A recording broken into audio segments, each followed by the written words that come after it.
Thank you, good evening. Daniel Magro with Akeless Engineering. We are an emerging small business and we're hired by CPA to helping prepare the facilities plans for the EPP SRF program. The purpose of the facilities plans are they're required by the Florida Department of Environmental Protection State and Local Fund as part of their funding program. It is a report that basically what it does, it looks at the needs of the utility, it looks at different alternatives to solve those needs, and then proposes a list of projects with costs to solve those problems. Then it goes into the more important section that talks about how those projects are going to be paid for and what the impact is to the customers of the town, the water wastewater system. So what I'd like to do is go into the list projects that are listed in the facilities plan, and then I'll show you where they are located. And if you have any questions, we can definitely go into more detail. Regarding the water system, there's a total of 6 different projects. The first project is the Forest City Road extension, water main extension, and that's the one shown in red on the western side of the map. Basically, an extension of our water main to serve the Forest City area. Second project is the water main relocation along West Kennedy Boulevard. It's broken down into 3 phases, phase 1, 2, and 3, and they all have different reasons as to why those water mains are being relocated. A combination of, driven by a road widening project that conflicts with the water mains, so they can be relocated, but also sections of our old asbestos cement pipe that has reached its useful life, and so it's all being rehabilitated and replace it as part of the same project. And the third one is the East Kennedy asbestos cement water main replacement. That will be along Kennedy as well, at east of I-4, or that water main became old and reached its useful life. So it's going to be not only relocated, but replaced with new, bigger diameter pipeline. The fourth project is the new water treatment plant, which is shown on the big area in the map to the right. Actually, just across in the building of the Europe. That's the proposed site for the new water plant, along with a water main that will connect the new water plant to the water main on East County Boulevard. The fifth project is the couple of emergency interconnects with a single mainland. It's couple of strategic locations where interconnects are being proposed so that we can get water from the city of mainland to that utilized. And the final project basically consists of replacement and rehabilitating water mains throughout the town. The areas in green shown in the map are the different regions that are being targeted, and this is due to water mains that are undersized, they're old, and have reached their useful level. They're made of asbestos cement. So part of the whole project, what's being proposed is brand new water mains, hydrants, and valves and services to the meters. All combined, the total cost of approximately $43 million. Part of that will be funded by an EPP grant. The time is already secured, and what the facilities plan says is that the grant is a 100% grant. There's no loan component to it, and so there's no impact to the water system. Future grants will also be needed to continue on the rest of what the differences between what has been secured and what wants to be funded. If there's any questions, please. Are there any questions? Thank you. Then on the wastewater facilities plan, next slide, please. The list of projects, also 6 projects. The first one is the replacement of the Marine Road lift station. The second one is the Marine Road collection system rehabilitation. That's the area on the southeast portion, green area. Again, those pipes are reached their useful life, and they're going to be replaced with brand new private sewage system. The third project is a lake watering collection system, the area in blue. Again, same kind of project, replacement of driveway sewer mains throughout the entire area. Fourth one is the East-North Kennedy collection system. That's the area in yellow. Again, same, and project. The fifth one is the Eastern South Kennedy collection system. That's the area in purple. Also replacement of all the driving sewer mains. And the final project is the Forest City extension. That's the area in red in the west side of the mountain. Basically, that includes a new pump station and force main that will be part from that area and pump into the city system. All combined, we're talking about $35 million. And the impact to the customers is none at this point because it's being funded by, partially funded by a 20% of the business grant from DDP. And also future grants that are anticipated, those funds that this is being developed. Service like something from the notification. Yep. Well, thank you, David. I just wanted to. Treat our own wastewater. No, we're not treating wastewater. No, this is the collection system. The wastewater is still being treated by asthma. We're not putting a wastewater treatment facility in the town yet. That is status.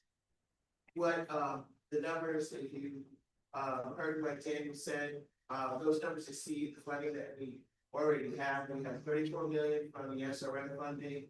We have 6 million from CDPG, MIT, and he contacted us to make sure that we're applying for the next round. This first round of funding that we received was funding from Hurricane Ian. The next Hurricane Milton funding is another 300 million that the state is putting out. Similar type of funding, 100% forgivable. We were already on the wait list for 20 million. They recognize that, and we're going to apply for the difference. And so having this facilities report helps us calculate what the difference is. Those applications are going in on June 30th, and we expect, we've already met with TEP, we expect that they'll be able to move forward with funding since we're able to substantiate. Any questions, please? There are none. Thank you very much. Thank you so much. Third item, obtaining this section of the African American Cultural Heritage Action Fund grant.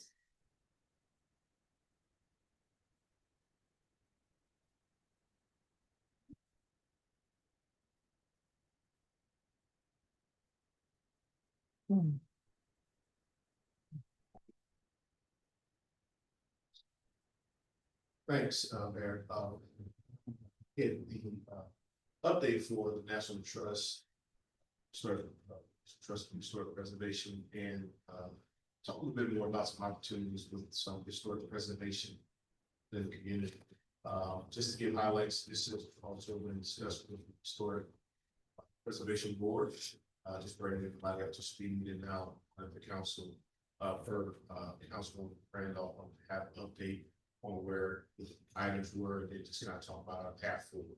So that's what our town planner, Sarah Sunbury, is going to present to you now. Good evening, Mayor, Vice Mayor, council members, Tara Salmary, town planner. The next slide, please. So the intent for tonight's workshop and update is just to give you an update on some of the current projects that were either under review or have already been done. September 2024, the town also had a community assistance grant to do several documents and updates on the historic district. It was limited to 100 parcels, and they also did a little bit of the historic areas and then look to where to expand. As part of that, there was the training for the historic preservation officer. There was also training that was done for the historic preservation board. As a result of that particular initiative, the historic preservation board was revitalized and brought back. As part of that The next phase was to discuss and identify grants. And were there opportunities for grants to do a survey? I'll go over why you would do a survey. So in June, there was a survey application that could have gone through with the Council of Local Governments. It's a historic preservation. It's a competitive grant. And the deadline was in June. As an administration, after looking at what that grant process would be and what the scope is, was determined not to apply for that CLG grant. In concert with that, the National Historic Preservation has been offering assistance. And I'll get into, that's really what the next phase is to go to the National Trust for doing the survey. Next slide, please. So this is a very clear map, but one of the items that we discussed, and if you're not aware of where your historic boundaries is, it is the yellow that's on this map. That you see that was part of the initial grant, was to identify that. So everything that's inside of the yellow is the only areas that are part of the historic overlay. And this was done in 1997. So this is a little bit more zoomed in. Next slide. As I mentioned, the effort that was underway in September, one of the documents was an archaeological site data collection. There was a collaborative effort. Every one of those documents was reviewed by PEC. They were given the opportunity to review and comment, and also the National Trust, as well as the administration.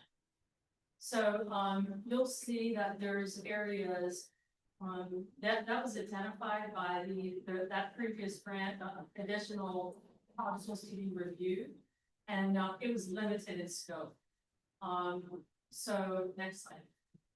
So as a result of that limitation in scope, really the next step and part of that process in September was really identify, do you do a survey? What should you be doing? You know, how do you strengthen? And what do you want to do with your historic preservation? What the natural step is in historic preservation is to do a survey. It's led usually by the state. It's also national. You do a historical context, you do an architectural context, there's inventory and evaluation of resources, and then out of that survey becomes recommendations. So some of those recommendations could be to expand the boundary. Some could be to shrink the boundary, and then other inventory would be, you know, are there other archaeological sites or historical context that need to be updated? So some of the challenges that have kind of taken place over the years is there's only been one survey done in the town, and that was done in 1997. And technically, this survey should be updated every 10 years. So we're about 25 years catch up.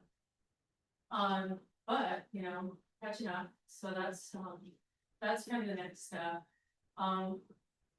So saying that, the grant that was opted in June not to apply for, it was also competitive and hadn't been funded, and I don't think still the governor has funded those, you know, that line item. It would not have been a sure thing for Eatonville to win. And if by chance Eatonville had gotten that grant, it doesn't start until June of 2026 for you to access the funds. So next slide. So in partnership with the National Trust and their the grant that they have, we have the ability, the town has the ability to utilize a portion of those funds to have the right folks do a survey for you. Right now, it's a